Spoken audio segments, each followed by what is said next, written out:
So, how long has it been since you've done some practice? And by practice, you can translate whatever you want to translate. I'm actually going to look at whatever things that you do that are positive, constructive for your intimate relationship, for your sexual expression, for your psycho-emotional health, and then obviously for your physical health. Hi, this is Liana, Holistic Intimacy Coach. Welcome back to my channel. Here, I help you get your orgasmic intimacy. So we got a pain in the, I don't know what today. I'm not sure where it pains us, but it must pain us somehow. We're looking at what we do with our down moments. Whenever we're just dragging around some heavy, pissed off, annoyed, unpleasant, hurting, demotivated, hopeless energy around, that kind of place. Okay, how do we get out of that situation and that mind frame and emotional frame? Well, I'm not sure what you are like, so I'm going to present you the two ways that I know of. One is internally driven, so internally sparked, and the other one is externally driven or externally sparked, meaning muses. And a muse, by the way, it can be also a situation, an animal, an event, a painting, a statue. So it's not just younger, really slim, thin, beautiful women. Okay? Muses in a very broad term. So let's look at the internal motivation firstly. This one is more rare and it's also harder to sustain because it does need a lot of energy to push yourself out of a really nasty place. Meaning you're going against your own tide. If you're caught in a tide that is really low and just, not pleasant, it's really, really heavy. You need like a Herculean effort to get the heck in a different mindset, like counter shift that one. For some people, there's a smarter way though, meaning like the Tai Chi way, when you're gradually receiving a blow, but you're moving with it and then you gently guide it towards outside of you. That one does require some skill and also a different mindset. So you're not extremely pushing yourself and making these huge leaps of will, which consume a lot of energy, by the way. But you're actually moving slowly. So you're observing what is going on. That means you have some energy up here in your command center, let's say. And you're observing what is going on. And you start to look at, okay, where can I shift just a little bit? Maybe it's in the food. Maybe you can add an ingredient that you know is healthy and you didn't add it for a long time. Maybe it's with workout. Maybe you can just do a 1-minute workout. I kid you not, like 10 push-ups or 10 sit-ups or 10 crunches or 10 whatever, okay? Lunges. So you do 1-minute workouts. That's what I'm talking about. Gradually shifting yourself back into a positive mind frame.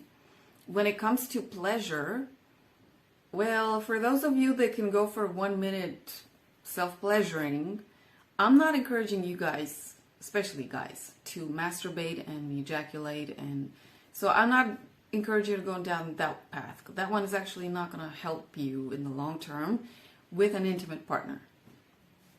What I'm saying is offer yourself pleasure for 1 minute. Maybe you just touched your body like this, you yourself, for 1 minute, and that was all that you needed. Maybe there's somebody that you can ask for a hug. If that's not too anachronic in today's everything, then ask for a hug. I need a hug. Feel like giving a free hug? Really, it actually works. Maybe you're just watching something, a material that inspires you, or you're listening, by the way. So bottom line, you're trying to look at the smallest shifts that you can make in your daily anything. And in the long term, that one's going to get you in a better place. When it comes to external motivation, so number 2, that one is also tricky. So it is easier, meaning you don't consume a lot of energy, okay? It doesn't drain you to push yourself because you see somebody who's in a better whatever, and they help you or they inspire you, not necessarily just by sharing how great they are, but through stuff that they actually do.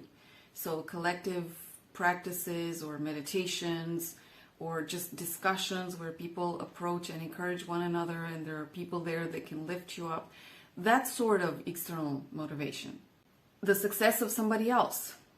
That one does really require a bit of discipline, because a lot of people, when they're in a tough spot and somebody's successful, they can get envious, jealous, start to, they try to bring that person down, as opposed to getting inspired to lift themselves a bit higher and closer to where that person is. So this one, getting inspired by somebody else's success, is not so easy. I will give you that. But if you can do that, like if you're the kind of person that takes that kind of external motivation, awesome. My super respects to you. And by the way, what can that be like, around intimacy? Well, somebody shares about they're in a new relationship and they're super happy and they got the hots for the person. Or somebody just went with their partner or on their own to a place where they explored something extremely new, crazy, wild, and they are also, like, the exploration went well and they're super expansive, vibrant, happy, they're overflowing with all the stuff that they learned, with the pride for themselves that, wow, I actually did this. That's amazing. So you feed yourself from their positive energy, and you don't drain them, you don't drag them down where you are. You do the best possible to take that inspiration and use it in the best way for you. It can be maybe you do the same thing as they did, if nothing else comes to mind. Or you use that optimism to do something that you've wanted to do for yourself, but you never had the energy. When you're a bit more optimistic or driven or motivated, that's the ideal shift that you need in order to do something that maybe, get yourself unstuck, whatever that means for you. And around intimacy, I know this one is really tough, okay? I know people don't really go out there and volunteer information about their intimate life. I genuinely know that. In this situation, actually, the best tool is to be part of a community where people talk around, sexuality stuff. And they do that because they know that they are people gathered not to judge one another. And it's usually not their family, especially family or close friends. Because sometimes you don't want to bring really intimate stuff to your immediate circle of acquaintances. So you go to places where you don't know the people, but there's a positive attitude there. And you know that what you share there, it's not like they know who your intimate partner is or where you work, or, they don't know you or your other people around you, so they don't judge you. That is the best way in which I believe you can get externally driven, the healthiest one, if you ask me. And it's also oriented around sexual growth. Speaking of which, here are the ways in which I can help you. First of all, you can follow this channel. Obviously, there's a lot of stuff that I shared here. Some of these videos also contain coaching insights or anecdotes. Some of them contain my personal anecdotes to the degree that I could express or I had the okay to express. Videos are just with Q&A, so people here, sometimes they'll write a question or they have a challenge, and sometimes I find a way to approach it through a video. And you obviously get just coaching insights, stuff that I feel that is important to share, and I put it out here. So that one is the first resource. The second one is with individual coaching. That one is the best and most condensed way in which you can get growth, because you get through a form of a lot of questions. Before you actually come to a session, I need to know a lot of things about you.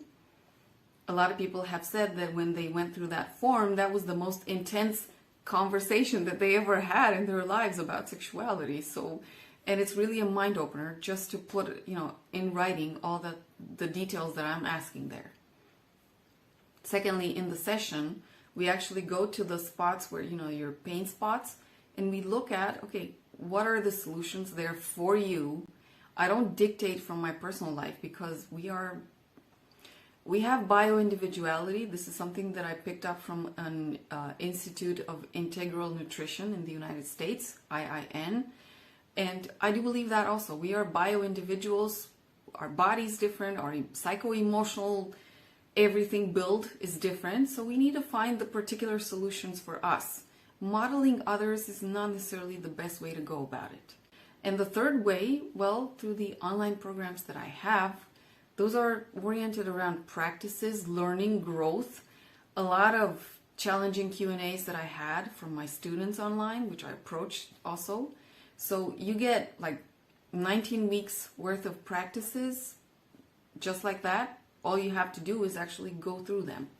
When you're down on something, you just watch a video. You can pick through those, like intimate touch, coaching around your stuff, if for whatever reason the extended coaching is not affordable for you. And then there's also women's practices. By the way, ladies, there's a guy there in the dojo. He did try the practices. He didn't use accessories, obviously. He does not have the endowments to use accessories that we use. But he did do the body work practices, and he definitely enjoyed them, found them resourceful. He found peace and relaxation and calm through them. And yeah, life is so much better when we're peaceful and calm and relaxed, right?